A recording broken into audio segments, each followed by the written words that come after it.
there we are. Laurie and Thierry. Now, Laurie, guess where I am?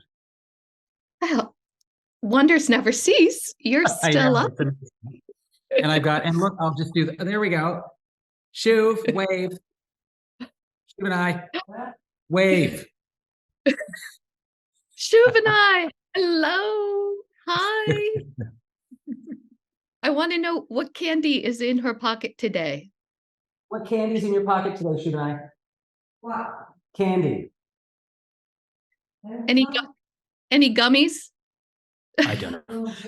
Can I ask you guys a question? Are you getting some kind of weird feedback when I talk on your audio? It just sounds like the cavernous nature of the studio, but not feedback. Yeah, Will, I solved it. It's because we had two speakers on at the same time. That's what I thought. Yeah, it happens all the time. So when I do that, when I'm using this to roam, and then I have the laptop, I got to make sure one is off and the other is on in order to not get that strange feedback looping.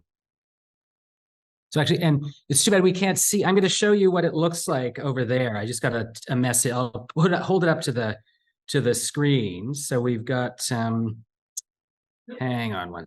We've got a big screen monitor and we've got the group assembled in the room, and it looks something like this.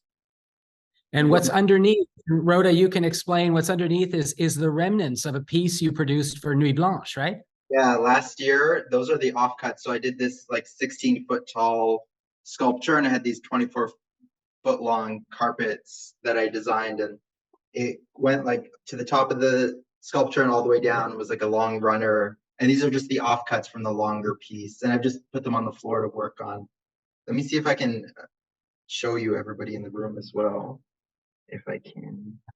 And you know, and I know all of you were excited to meet each other. So Rhoda, meet Laurie and Thierry. So we're Toronto, Kinnight, and Rhode Island. It's truly a multinational, multi-provincial, multicultural exchange. Oh, well, it's a pleasure to make your acquaintance, and congratulations on the Career Launcher Prize as well. Yes. Thank you so much. And thank you for making the time to be here. Congratulations. We've got to both, and I think we've talked, Thierry, we've talked, Laurie, we have to get you back to Toronto. Thierry, we have to get you Toronto en route to Kinnight. So you will meet Rhoda, you will spend time in the studio, so the virtual will end up being real down the road. Fantastic. I look forward to that. Very excited about that. Now you can see the space. Here we go. Oh, this is great. Holy cow. It's so good to see everyone. There you go. Everybody's visible. Oh, this is excellent. This is excellent. I think all of us, and particularly me, I suppose, are disappointed that we can't be there in person. But, I suppose we've all gotten used to our avatar stand-ins on Zoom. So it's the next best thing, I suppose. And should we get going? It's up to you. You're in charge. Vaguely.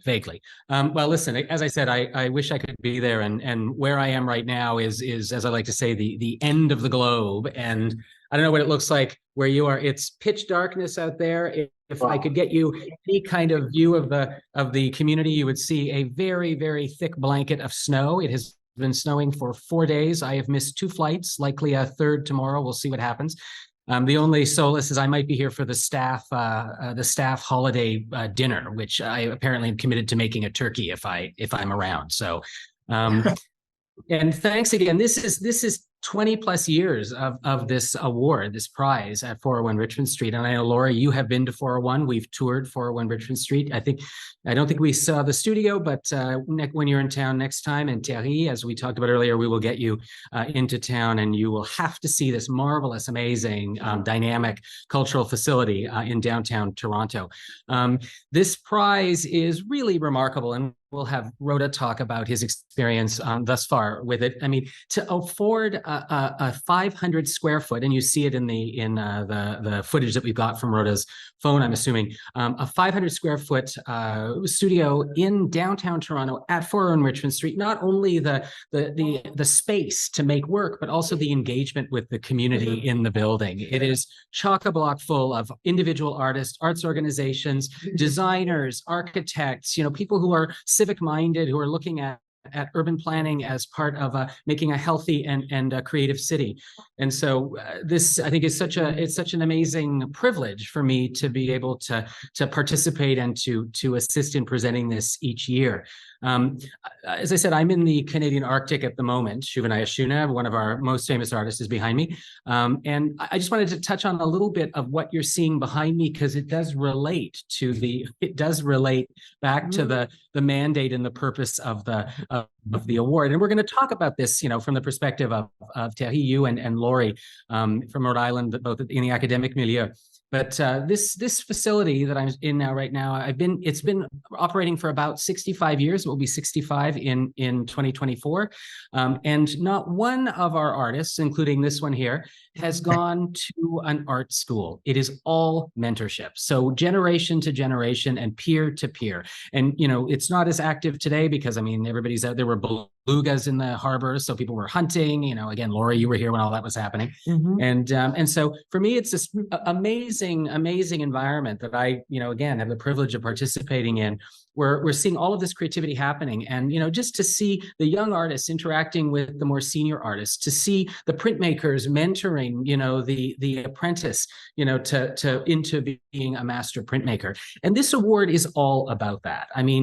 It again affords the 500 square feet to make the work, but it also puts someone like Rhoda and the succession of young artists who have participated in this prize, recipients of this prize, puts them in contact with a number of people more senior in the community who have experiences and are willing to share. And I think that's really one of the things that is very special about this award. And 401, I think, is one of those places, and I can speak to this, many years ago, decades ago. My first job was at A Space on the main floor, and I was a young administrator. And how did I learn to, and this was long before the academization of, PhDs in arts administration and curatorial practice and all these things. I learned because I had a lot of really, really good people around me who were willing to have those conversations, were willing to let me make mistakes, were willing to show me how to mitigate a lot of those risks. And I think that's what we're going to hear from Rhoda in a minute, both about his practice and about his experience at 401. And I want to thank the 401 team. I've had the privilege of being involved with this. They've been so generous with me, and whether it's my participation with Nuit Blanche, whether it's my participation in this, whether it's my participation in, the holiday open house. I wish I could participate in person. I will likely be stuck here again for the event tomorrow, but it's been a real privilege and a thrill, and to have these ongoing initiatives at a wonderful location like 401, really, really exciting. I wanted to also thank Beanfield, who is our community connectivity partner. Without Beanfield, we would not have this high-speed connection in the studios. If only Beanfield serviced the Arctic, I would have this place wired with Beanfield fiber optic, but we'll see, possibly in the future.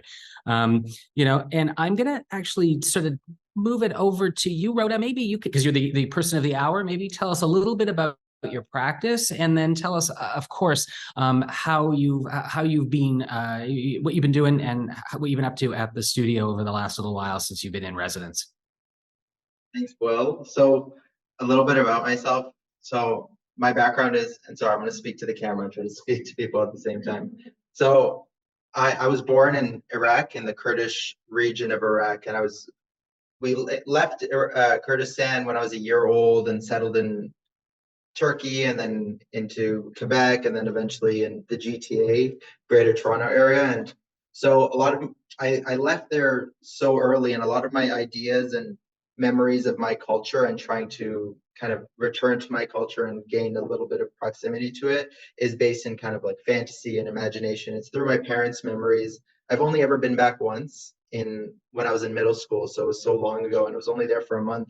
So trying to reconnect with my own culture, I find that I'm relying on other people's memories, things in the media, stories. So I'm living in this like in-between world where I'm kind of trying to dive into one culture, but I've grown up here, and this kind of juxtaposition, and this is stuck in between. So a lot of my work is an exploration of my culture and kind of imagery and craft for my culture. So I've been working a lot in textile, but like exploring textile as sculpture and kind of imagining textile in a new way and in a kind of contemporary way.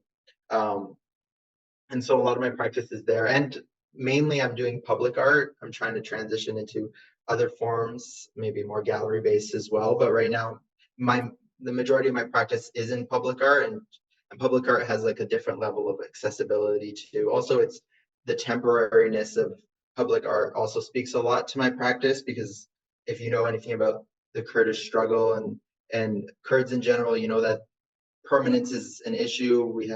We lack a kind of a specific country and borders, and you know we're facing a lot of displacement and movement as because of governments in other countries. So that kind of embeds itself in my work as a public artist as well. And yeah, having the space at 401 is great for me, because I was just working out of my parents' garage, and a lot of my interest in sculpture, I like to work large scale, and the difficulty of that is lack of space. So when you're working, my parents' garage is probably like a quarter of the size of this place. It barely fits one car. So to be able to work in a tiny space like that is difficult. A lot of my pieces that I made at first were all done in smaller pieces and then assembled on site for whatever event it was. But here I can build things full scale, and that's not as much of an issue. Also, access to community. You know, my parents' house is in the suburbs, and there's not really an arts community there. So to be actually in the city in Toronto, it's a different access to cultural events, to things that are happening around you. And yeah, that's kind of my practice and where I'm going with my exploration. Thanks, Rhoda. I'm going to go back to a few things that you said in a moment, but what I wanted to do was Laurie and Thierry, I mean, our special guests beaming in from, as I mentioned, Rhode Island. And Laurie, you're with Rhode Island School of Design. I had the distinct privilege of visiting a month ago, and Thierry, of course, was at Brown University as well, where you are. Laurie, do you want to tell us just some thoughts on, you know, mentorship, the importance of supporting and enriching emerging voices, and some of your experiences at Rhode Island School and how that relates? Of course, and thank you again for inviting me to be part of the conversation this evening, this afternoon, this evening. It's really exciting to work in the capacity that I do. So I work both as a curator at the Rhode Island School of Design, but also as a faculty member. And there's so many crossovers at an academic institution where you have both a teaching collection, works of art that emerging artists are coming and seeking inspiration from, but also to just be really on the ground and in the studio, in both studio and liberal arts classes with emerging artists. And I think one of the most enriching things is to be able to have those discussions where it's new perspective, working with emerging artists, young creatives, that you're constantly reevaluating the collection that you're working with, and also being exposed to, you know, there is a side to curatorial practice that does involve the art market. And so being able to go to art fairs and meet young artists and seek out and see what would enrich the collection. So those are really, I think, the ways in which my practice at RISD intersects with this idea of mentorship, but it's from the day-to-day studio visits or working with on-campus artists who are just learning and starting out, all the way up to then working with much more established artists, but also who are finding their foothold. And one thing I have to say, in a former, just like you were talking about, Will, as in a former life when you had a hat on and you were learning from mentors, it's something I wouldn't be where I am today if it was not for a cistern of mentorship. And I had the privilege of, I went to an arts high school, and we were, you know, ages 13 to 17, all in classes together. And I still think of what I learned from the 17-year-olds in the dark room at the same time as I was there. So this spans across so many generations, and having seen it up at the studio in Kenite too. So I think, and at 401 Richmond. So yeah. Thank you, Laurie. And again, we'll go back to some points for elaboration. But Thierry, Brown University, and you're working mostly at a terrific facility that is an Arctic laboratory. So please tell us a little bit about what you do, and again, the idea of mentorship and how your thoughts. I'm the head curator of collections and the repatriation coordinator for the university at the Haffenreffer Museum. And the Haffenreffer Museum collections are anthropological, so it's everyone else's culture mostly. So we work with students, with faculty, and with scholars, as well as communities of origin, to inspire and create creative and critical thinking about culture and the world. So it's a teaching institution. The collections are actually, I am at the CRC, the Collection Research Center, which is a distance from the actual exhibition on campus. There's a gallery on campus, which is 20 miles away. So it's a constant shuttle back and forth.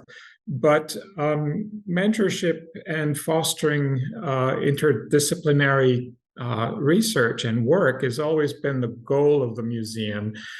We are here to provide opportunities for people to interact with materials and make them available for use in research, exhibition, and to interact with the public. So it's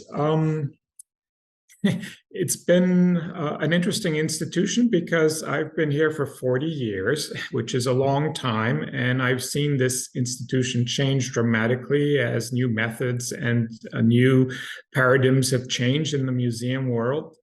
And Brown University itself has dramatically changed in its demographic and its focus. So it's been a continuous flow of change and new learning experience, not just for the people who come here, but for all of us who have remained in one place long enough. It's always interesting as things change to learn ourselves. So I feel quite privileged in the fact that I can work with people like Laurie and William. You come and visit, and I get a whole new perspective, and I get introduced to 401 and people like Rhoda who do incredible work. I was looking at your work earlier, and it's absolutely fantastic. And I can see the roots into Kurdish culture and history.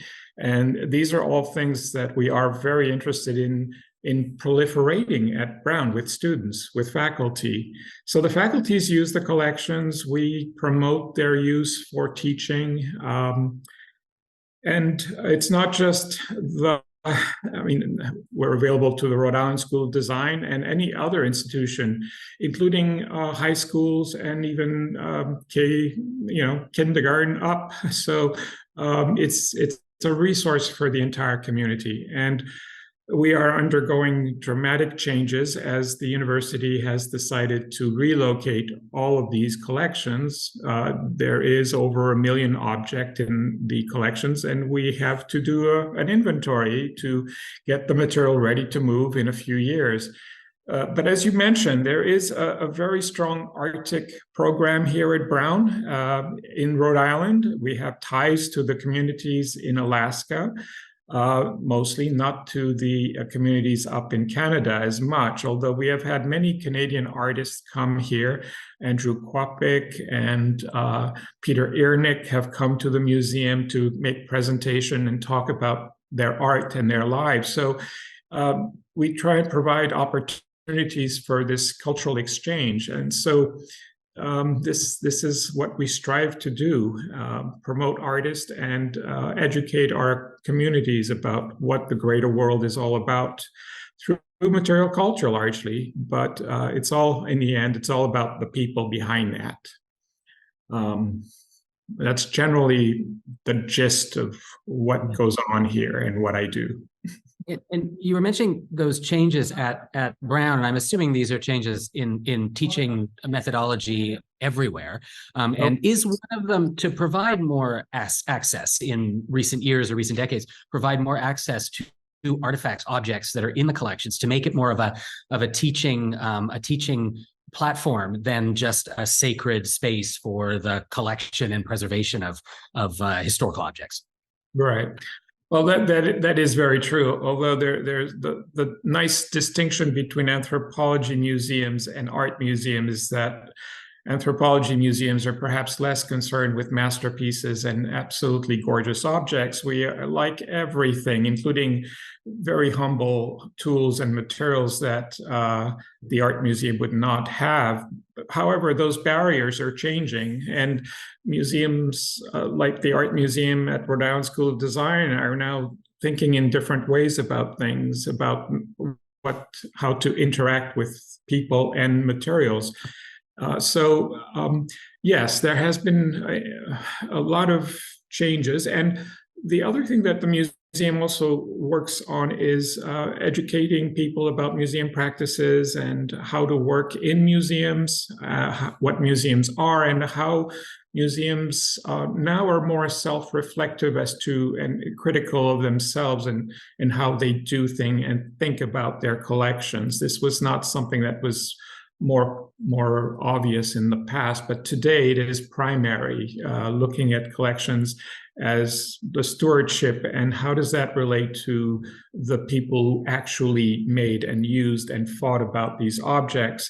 And of course, the context has changed and it keeps on changing. So it's a terrific way of following how things evolve, change, and are. It's always an inquiry. It's being inquisitive, being curious is very important. Those are the main characteristics that we try to instill. Being knowledge is always changing and it has different perspectives. So we try to promote these new notions of things aren't stable. These things aren't strictly one thing. There are many things and they keep on changing and they may change in other ways. So it's an exchange. Myself in my position, I've learned just as much as from the students as the students I hope get from me. So it's always enlightening when you do get sort of a very involved class on different disciplines, because we are open to all other disciplines at Brown. We invite different departments to use these collections in ways that they perhaps had not considered before. So it's a growing and continuing to really blossom into something really interesting that wasn't there before. So this is basically the things that we are trying to promote and maintain. Hopefully people find it useful and interesting. Thank you, Thierry. Really fascinating. Laurie, I just wanted to jump back to you, and you mentioned something that was very interesting for me because, from a structural point of view, I mean, we are both a production facility, we are also a distribution facility for Inuit art from Kinite. So, of course, and I know how difficult it is for our artists particularly, because we are 2,500 kilometers from Toronto. And, how does one access the art marketplace, for instance? How does one access all of those structures that are peripheral, tangential, but still intersect with what is, the concerns of emerging artists or emerging academics? And so, anyway, can you talk a little bit more about the importance of the role of mentorship in accessing even some of those lesser obvious platforms like the art marketplace, let's say, like the art fairs? I mean, so please, if you could comment on that would be great. Yeah, it is. I mean, I would say that's probably one of the most pressing concerns that a lot of the graduates that I do work with, be it in the undergraduate or graduate program at the Rhode Island School of Design, otherwise known as RISD. And I think it's, a lot of it does fall on us as faculty or institutionally. So, RISD does a phenomenal job in terms of promoting and setting up spaces to really bring in, because even though Rhode Island is not all that far from New York City, it still takes some enticing to get folks up to see some of the graduate exhibitions. But I think it also really, in terms of mentoring, it's connecting perhaps I've visited a gallery, or I know an established artist that is working somewhere, and making sure that those then emerging artists have connections, can chat, can find out what is it like to have your work placed within a gallery, what might be a good fit. So some of those avenues, in particular, because I work with so many of the students coming through the then fashion, the apparel, as well as the textile department. There also are other avenues open to them as well, where I really try to seek out, okay, maybe your goal is that you're going to have an independent studio and practice, but what might be some wonderful grants, residencies, or scholarships that can also, so just like 401 Richmond, there's a lot of times that the students will go on to research fellowships, or it'll be commercially sponsored, though, residencies, but that can give them also that connection to a greater art market. So I think it's being open to, as a young artist, that there might be ways that you haven't anticipated or expected that your studio practice might take you. And, by no means working in professional collaborations. I think a lot of students and young artists feel like, oh gosh, is that going to, dilute my brand? Is that going to make me less of a credible, serious artist to kind of accept those monies? But I think there's so much that can be said for sometimes stepping into those partnerships that can really offer you access to extraordinary resources and opportunities. Thank you, Laurie. And Rhoda, I'm going to go back to you. And I think we've heard from both Laurie and Thierry, and you can kind of understand why these two are participating in this discussion in relation to your work. This is what 401 I think does very well: is brings people together. It brings somebody who is looking for connection and network, and to enrich what it is they're doing. In your case, Rhoda, to develop your practice. So if you could maybe talk a little bit more about that, the importance of having the community that is 401 around you in making your work, and considering all of the things you have to consider. Because again, you were working in a garage, and lots of artists work independently in all kinds of different circumstances. 401, and again, Laurie, you know this, it is a very special place. And so I think if you could characterize that a little bit for us, Rhoda, that would be great. Yeah, I think being in a space like 401 almost legitimizes my practice as an artist. Like, people will see that I'm associated with this space, and there's a little bit more legitimacy to my practice in that way, but also just access to other artists, other spaces, and even to have a space to create. I mean, to grow in your practice, you really need the opportunity to create. And thankfully, in the short months that I've been here, I've only been here since mid-September, and I'm already getting approached and having people inquire and giving me opportunities to create.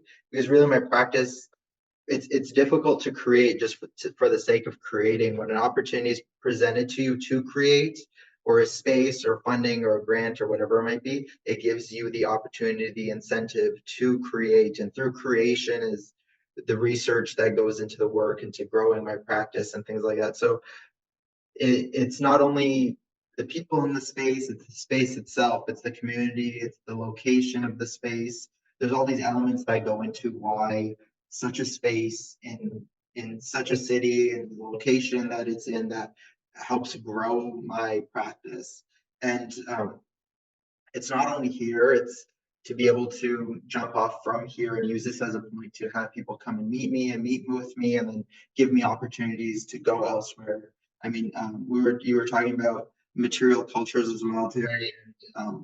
That's a big thing that I want to explore in my practice, like to be able to have access to kind of the anthropology of Kurdish history. And I know, like in upstate New York, there's a big Kurdish collection, and a local museum, university near here has a large collection of Kurdish artifacts. So if I was approaching externally as just somebody, it might be difficult to have that access, but to have the backing of a space like 401 to be able to say, oh, I'm working in this space, I'm looking to conduct research, it kind of gives that legitimacy to be able to access archives and collections and the material culture, to be able to input that research into my practice. Thank you very much. And I I'm cognizant of the fact that we are interrupting the festivities on site at 401. I think there's wine somewhere. So if any final thoughts from any of you guys, there we go. Laurie, Thierry, any final thoughts? I really appreciate being part of this panel and being invited to this. I find this work and what you're doing, everyone, very exciting and actually inspiring. So I really thank you, Will, for introducing me to Rhoda and his work, which I wasn't aware of before. So thank you so much. And Laurie, I miss you, even though you're my neighbor. Well, Oh my and God. I will just jump in and say that it is equally, Rhoda, I think, it's in any way that we can either from afar continue to, in any capacity, mentor, or even get you down here to Rhode Island. It's funny, we're from area code 401. So we also have another connection point between our two places. So it's 401 to 401, but it is, I really responded to as well your work, again, as a curator of textiles, there's such exciting ways that you're thinking about, and really conceiving of these monumental gestures. So I really encourage you to continue your practice. I think the installation and the idea of the transience of what you're thinking about in terms of both cultural heritage, the transience of people and communities, and making those gestures to insert ideas of permanence where possible. So I think I'd love to get you down to Rhode Island. So Will can attest to it's not too far away also. So please let us continue to support you in your journey. And I'm excited to see where your practice takes you. Thank you so much. Thank you, both of you. Thank you. And just to wind this down, I think, what's that we have people who are current tenants and residents at 401, like Rhoda, and we have people who were and are part of the extended family. And then we have people who weren't necessarily residents, but have visited and provided their expertise and experience and interacted. Laurie, like you, Thierry, like you, Will. So all of you are part of the alumni. And so I think this is the beauty of 401 is that we have so many people who have been involved in whether it's tangentially, whether it's, whether the tentacles are still connected somehow, but it really is a remarkable group of people that move through and around this space and continue to stay in touch. And I just wanted to acknowledge, so I see Selena and Cynthia. Can you raise your hands over on the couch there? And they are two research residents I've been working with at 401. I was supposed to have met with them a couple of days ago, but after 2 flights canceled, I'm seeing you now, so I'll be in touch. And again, I wanted to thank the team at 401 for all of their support and to be able to make these kinds of things happen. So thank you very, very much. And again, to Beanfield for allowing us to have these connections, across Toronto, across the world. And if there are no questions from the assembled group at 401, I think we'll let you guys enjoy yourselves. Thank you. Okay. Bye, Thank guys. you so good. Thank you. And thank you, Laurie. Thank you, Thierry. Rhoda, I will talk to you later. Mhm. Okay. Bye. Bye.